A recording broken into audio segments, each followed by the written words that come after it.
Thank you, and thank you everybody for joining the broadcast. In this webinar, I'm going to describe how we applied here at the Clinical Genetics Center the Biolog Phenotype MicroArray technology to a particular field of investigation, such as the segmental overgrowth syndromes, and how we were able to provide functional evidence of the effect of somatic mosaicism, to evaluate pathogenic mechanisms, and to assess the efficacy of several compounds with potential therapeutical effect. So first of all, I think that it's good to start with a quick introduction of the pathway that we investigated. The PI3K-AKT pathway, which mediates the signal of numerous growth factors, and through a series of phosphorylations that you can see here represented by these arrows, promotes cell proliferation, protein synthesis, and anabolic activities. You can see here that there is a cascade effect that involves at a certain point a series of other pathways downstream. The first key element of the pathway is the PI3K complex, which you can see here in the right hand of the slide.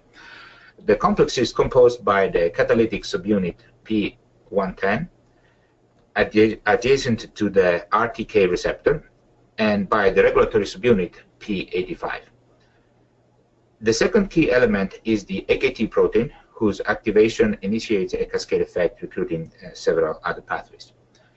The main endogenous inhibitor of the pathway is the protein P10, that you can see here represented in red, which blocks the phosphorylation chain by converting phosphatidylinositol 3-phosphate, which is PIP3, back to D-phosphate, which is PIP2 here.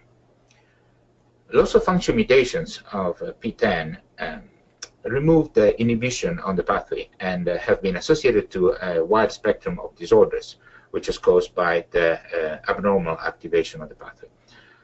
These disorders include autism with macrocephaly, or even isolated tumors, or other conditions characterized by generalized overgrowth and increased predisposition to develop certain types of cancer. Interestingly, it seems like the constitutive activation of the pathway is only compatible with life if caused by germline loss of function mutation of P10, while gain of function mutation of other genes of the pathway that will be listed here, such as PIK3CA or AKT1, can also lead to the pathway's activation, but they have usually been reported as somatic mosaicism or monoclonal events, which would be isolated tumors. And it can also be noticed that PIK3CA mutation, as you can see here in the slide, have been associated with a variety of conditions associated with segmental overgrowth, all grouped in a term in a definition of PIK3CA-related overgrowth spectrum, or PROS. On the other hand, the same mutation you can see here in the AKT protein, so the mutation that leads to the substitution of the E, which is glutamine with a K, which is a lysine in position 17, can lead to different phenotypes according to the tissue expression of the AKT isoform in which it occurs. For example, AKT2 is mostly expressed in muscle, pancreatic islets, and adipocytes. And the gain of function mutation leads to hypoglycemia, which is which is caused by the high levels of insulin produced by pancreatic islets, lipodystrophy, which clearly is the result of the effect on the adipocytes, and hemihyperplasia, or lateral overgrowth. AKT3, on the other hand, is expressed prevalently in the brain, and the mutation leads to hemimegalencephaly with or without polymicrogyria, polydactyly, and hydrocephalus. But AKT1 is expressed ubiquitously, and the E17K mutation leads to a systemic condition called Proteus syndrome, which, as you can see here in this slide, is associated with abnormality affecting several regions of the body, and you can see some examples in the picture, and mostly concerning the different types of connective tissue: skeletal, muscle, adipose, and vascular tissue. Gain-of-function mutations of the PIK3CA gene in somatic narcissism can lead to also to another systemic condition characterized by segmental overgrowth and called CLOVES, which is the acronym standing for congenital lipomatous overgrowth with vascular malformations, epidermal nevi, scoliosis or skeletal, and spinal syndrome. So you can see here that the tissue involved is also mostly connective tissue, and you can see here the clinical criteria for the diagnosis of CLOVES and more in general for the diagnosis of the PIK3CA-related overgrowth spectrum.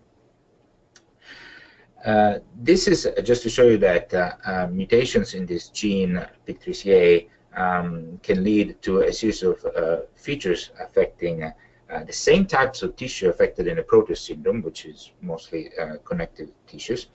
However, the lesions in CLOVES are less invasive than in Proteus. The borders of the lesions are smoother, and in fact it is called ballooning overgrowth for the softer shape, and the growth pace is slower.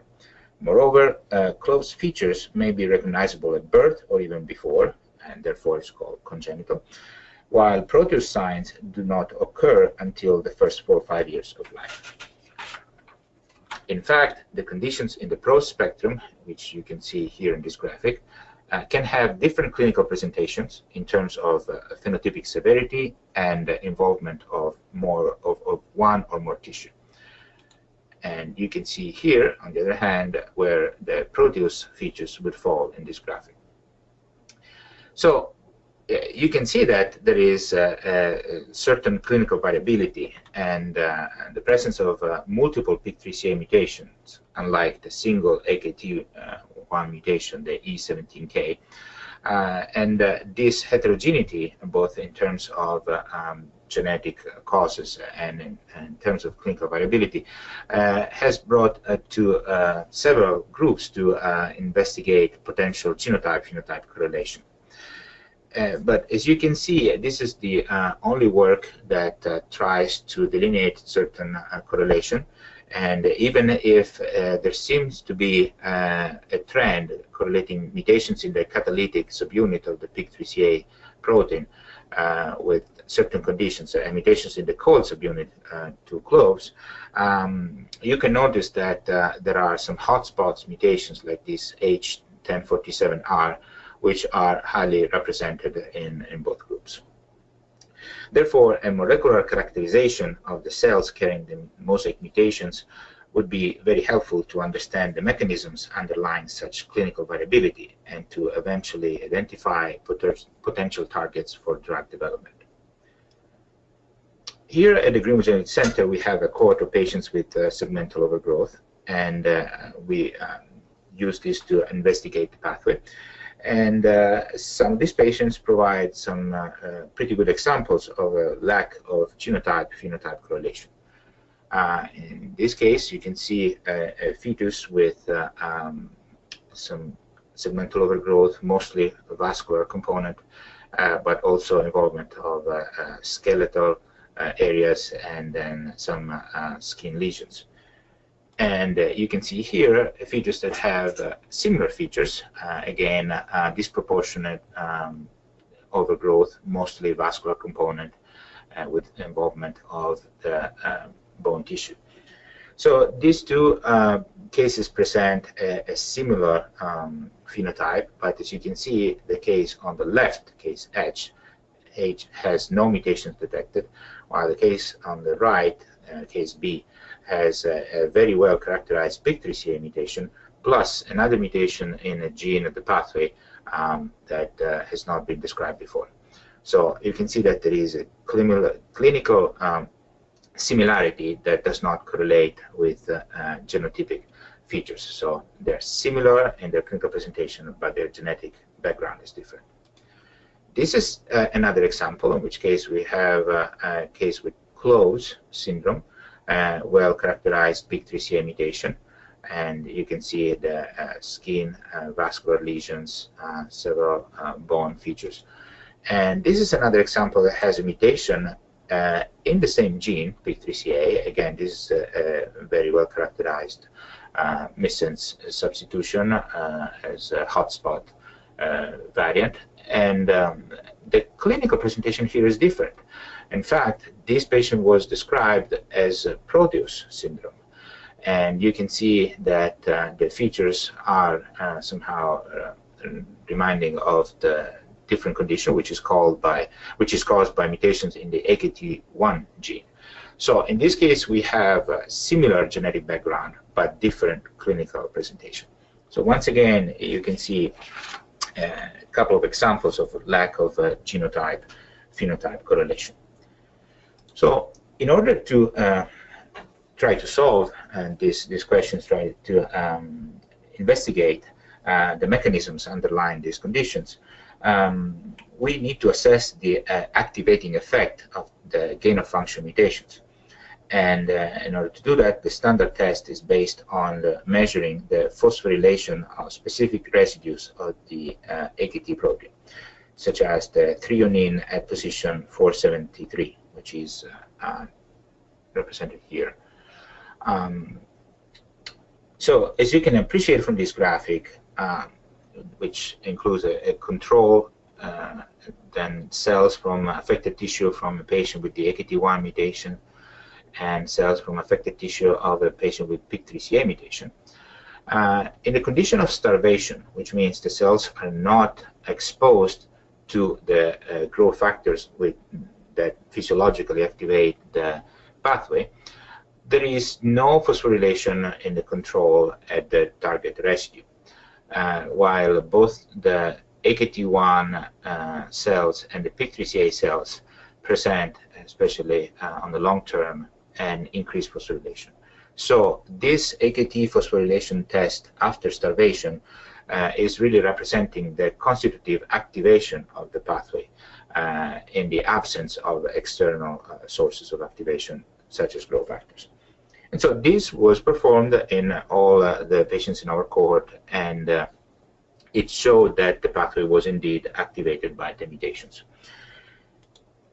We also tried a different test that was still targeting the phosphorylation at the same residue, but this time after stimulation. That is, after exposure of the cells to growth factors present in the fetal bovine serum. And you can see here that the control shows a weak trend to increase phosphorylation, which is compatible with the physiological reaction. The AKT1 cell line, which in this case is green, presents a much faster reaction, a much higher reaction to the exposure to the growth factors.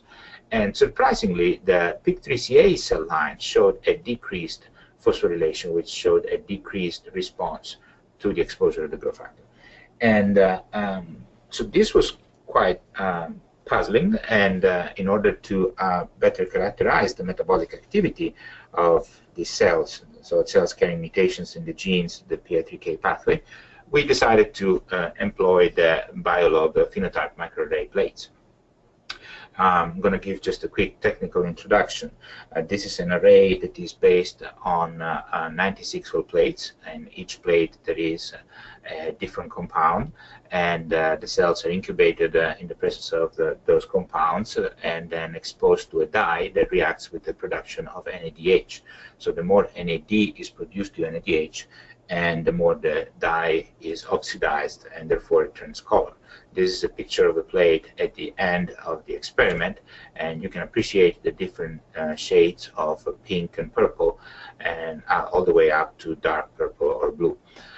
So when you see lighter colors, like in these wells here, that indicates low production of NADH, therefore a low energetic response to the compounds in those wells. And then the increase of the color, like here in this lower part, shows a higher production of NADH all the way to the darkest wells where we have the highest levels. So what we do with these plates, we measure both the endpoint absorbance that is calculated at 590 nanometers of wavelength, that is the highest theoretical point according to the physical features of the dye, and both at 750 nanometers, which is the point for the background noise. And therefore, we subtract the value at 750 from the value at 590. But thanks to the Omnilog system, we were also able to perform kinetic reads, and that allows us to generate parameters such as the slope of the kinetic curve, which is calculated over the 24 hours in which the cells are exposed to the dye. And during these 24 hours, the Omnilog system performs readings every 15 minutes. So overall, we collect 144 data points that we plot in graphics like this, and will allow us to generate the kinetic curve. And as I was saying, from that kinetic curve, we calculate parameters such as slope, area under the curve, highest point, or endpoint. But also, the parametric software allows us to compare case versus control, like in this case, here in this graphic, and to color code the case and the control. In this case, the control will be red, the case will be green, and the overlapping area will be yellow. So you can see here that this is a plate 7, that there are some wells that show very clear differences in the production of NADH across the 24 hours. And in some case, the difference is mostly in the endpoint. In some other case, is in the slope, and therefore in the area under the curve. So overall, this system will allow us to not only generate and appreciate an endpoint difference, but also appreciate the different nature of the difference in the response to the compounds in the well. And we focused for this study on plate 7, since it contains some of the growth factors that are physiologically activating the PI3K AKT pathway. You can see here in yellow, the wells A7 to A12 contain insulin at 6 different increasing concentrations. The wells E1 to E6 contain somatotropin, or growth hormone, human growth hormone, GH. E7 to E12, IGF-1, or insulin-like growth factor 1. F1 to F6, FGF-1, fibroblast growth factor 1. And finally, F7 to F12, PDGF-AB, that is platelet-derived growth factor. And all of them are titrated in 6 different concentrations. And we also include the negative control wells, which basically do not provide any compound. The cells utilized are cells, mostly fibroblasts from affected tissues, and they are exposed to the Biolog media, and we provide an external energy source, which is glucose. So in this study, we looked at the response, the metabolic response to those compounds, and we noticed a trend in those wells. For example, we have here 2 patients with PIK3CA mutation, the same one, and this second patient is the one that received the clinical diagnosis of Proteus syndrome. So you can see that even if their clinical presentation was different, because this patient was diagnosed with CLOVES and this with Proteus, according to clinical features, the metabolic profile is very similar, with the prevalence of red edges, especially in the wells containing insulin, IGF-1, and PDGF. And so therefore, we noticed, we looked at other patients with PIK3CA mutations, and we noticed that this was a consistent trend. Therefore, at a certain point, we introduced blinded samples that were tested without knowing anything about their genetic background or their clinical diagnosis. And for example, this is one of those blind samples. And when we compare that versus a control cell line, you can see that we can appreciate the persistency of that trend with the prevalence of red edges. Therefore, we made a call, and we call this as a patient with PIK3CA mutation. And as you can see, we were right. Now, another interesting thing is that the trend is consistent across all the patients with PIK3CA mutations, regardless of the level of somatic mosaicism. We have this case here, which is basically a heterozygote, so 46% is considered basically approaching the 50%. But we also have a patient here with a very low level, less than 5%. But still, you can see that thanks to the metabolic analysis, the profile is very recognizable. So we did the same with the patients with AKT1 mutation, and you can see here that there is the opposite trend with the prevalence of the green edges. So while the red edges mean that the control was producing more NADH than the patient, in this case the patient was producing more NADH than control. And you can see once again it was very easy to appreciate that in the insulin, IGF-1, PDGF, a little bit in the FGF2. And so we looked at all the patients in our cohort with AKT1 mutations, and we noticed that there was, again, a consistent trend, even with very low level of somatic mosaicism. In this case, was about 1%. So when we recognized the same trend with the prevalence of green edges in blinded samples like these two, once again, we trusted the system and we made the call of AKT1 mutation. And once again, we were right, even at the low percentage like in this case, or a percentage slightly higher like in this case. So overall, we can appreciate how the Biolog system is helping us to characterize metabolic profile that is matching with the molecular profile generated by the AKT phosphorylation test after stimulation, and indicates that the patients with the AKT1 mutations that have a phenotype corresponding to Proteus syndrome show an increased phosphorylation after exposure to growth factors, and also showed an increased metabolic response after exposure to growth factors as compared to controls. While the patients with PIK3CA mutations, regardless of their clinical presentation, so even the case that was originally diagnosed as Proteus syndrome, showed a decreased phosphorylation after exposure to growth factors and decreased metabolic response to the growth factors as compared to controls. So just to summarize at this point, we can see that the combined approach that will provide us with the molecular and metabolic profile for both AKT1 and PIK3CA mutations is helpful to characterize the two subcohorts. So at that point, we try to understand why we were looking at such difference, because all of these mutations are leading to a constitutive activation of the pathway. So why some mutations were leading to decreased response to growth factors and why some were leading to increased response? Our interpretation for the two different profiles is that with AKT1 mutation, down here, the constitutive activation of the pathway by the gain of function E17K substitution is added to the activation by the growth factors through the RTK receptor. And that results in higher levels of phosphorylation of the AKT protein and higher levels of NADH than the ones observed in controls. On the other hand, so this will be translated in the increased activation of the pathway. On the other hand, the PIK3CA mutations activating the PI3K complex at this level may cause a change in the structural conformation of the complex. So the mutations are in this subunit here, which you can see is contiguous to the RTK receptor.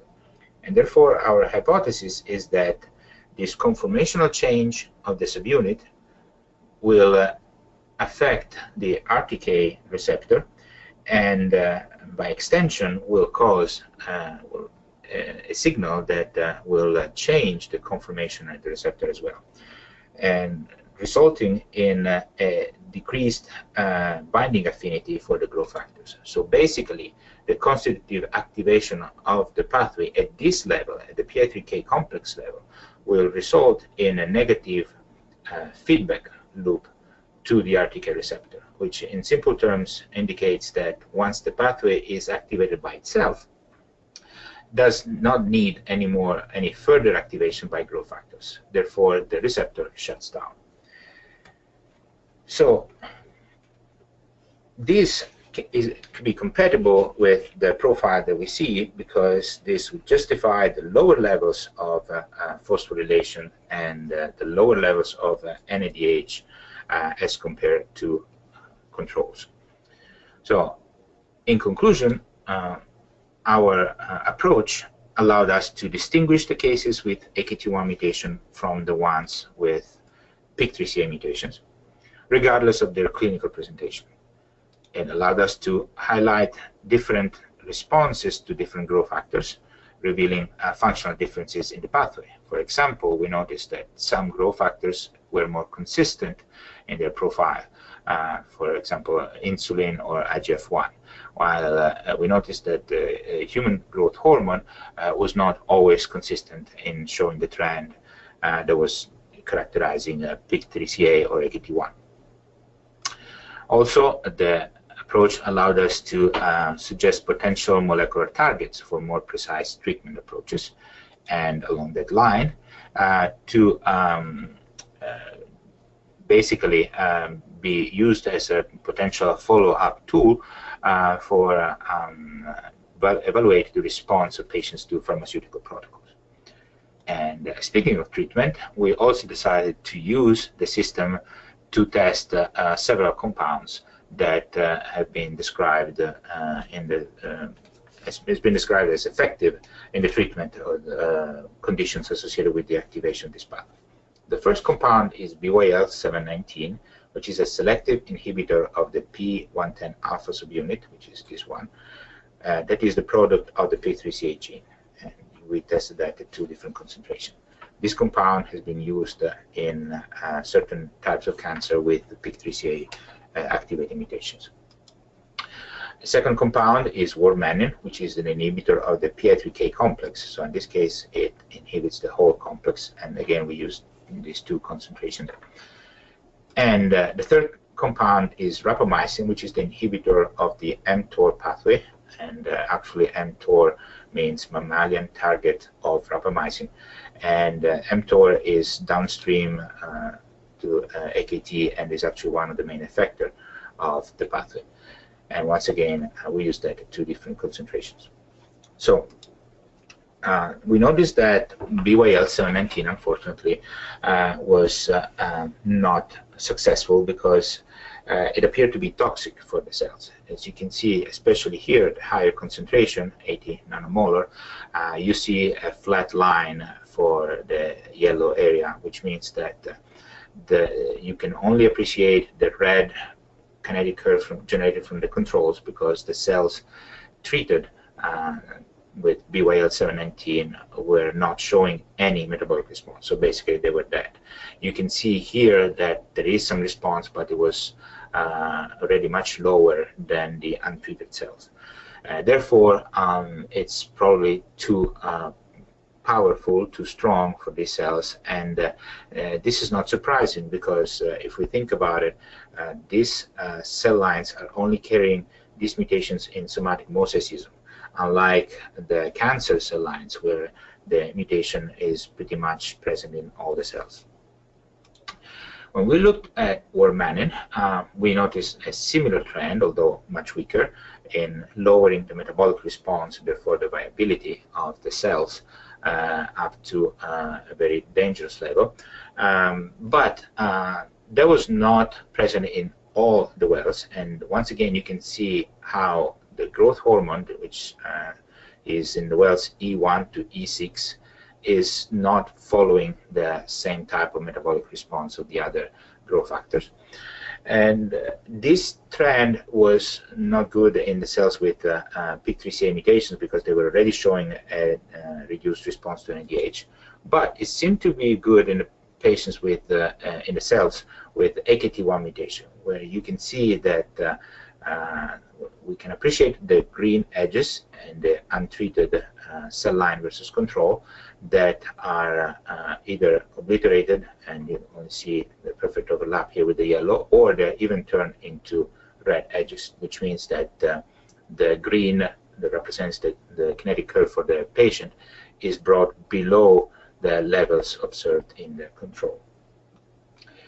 But the best results were obtained when we tested rapamycin. Rapamycin worked both in the patient with PIK3CA, where you can see the red edges go away, so it helps normalize the metabolic response to growth factors, and in cells with AKT1 mutation, where in this case the green edges go away or even turn into red edges. And this is another representation of the results obtained with administration of rapamycin at one concentration of 1 micromolar. You can appreciate here the average of 8 control cell lines for the endpoint absorbance across the wells in the plate 7 that we have utilized. And when we compare that to the same endpoint absorbance, this time in 4 cell lines with AKT1 mutation, you can see that the profile is much higher, and there is loss of the pattern that you can see here. You can see that there is a pattern that takes into account both the increasing concentration of the growth factors and both the different types of growth factors. So you see a much higher response in insulin or IGF-1 or towards the end of GH. All that is lost, and you can see here that the cells are pretty much maximizing their metabolic response in each well, even the empty well. So the constitutive activation is strong enough that even without exposure to growth factors, they show very high production of NADH. But when we add rapamycin, you see that not only the line decreased to levels that are more compatible with the controls, but even there is a rescue of the peaks that were present in the controls. So there is a rescue of a trend in the metabolic response that takes into account the different type of growth factor and the different concentration. On PIK3CA, a similar thing in the control, and this is the average of 10 cell lines with PIK3CA mutations. I would like to point out how the level of the metabolic response is higher in the empty wells, and that is because the cells are indeed showing the results of the constitutive activation of the pathway.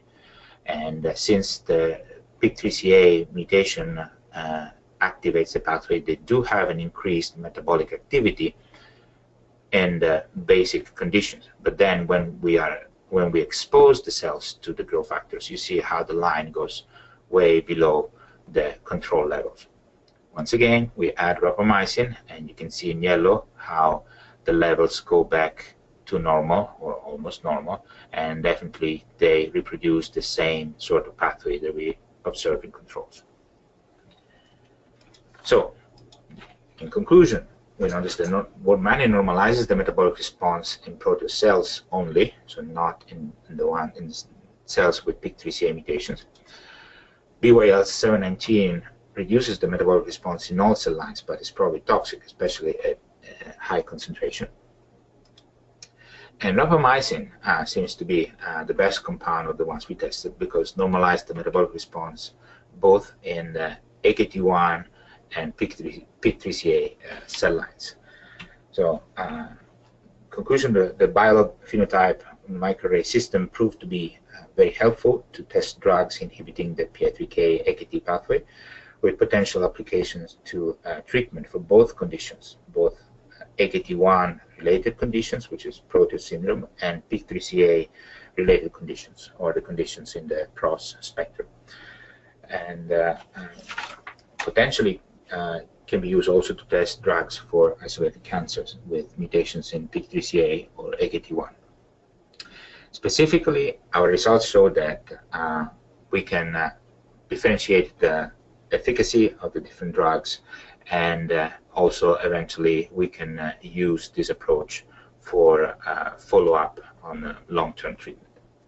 And in conclusion, I would like to thank and acknowledge the people at GDC that are listed here and the Remote Genetic Center that helped me working at this project.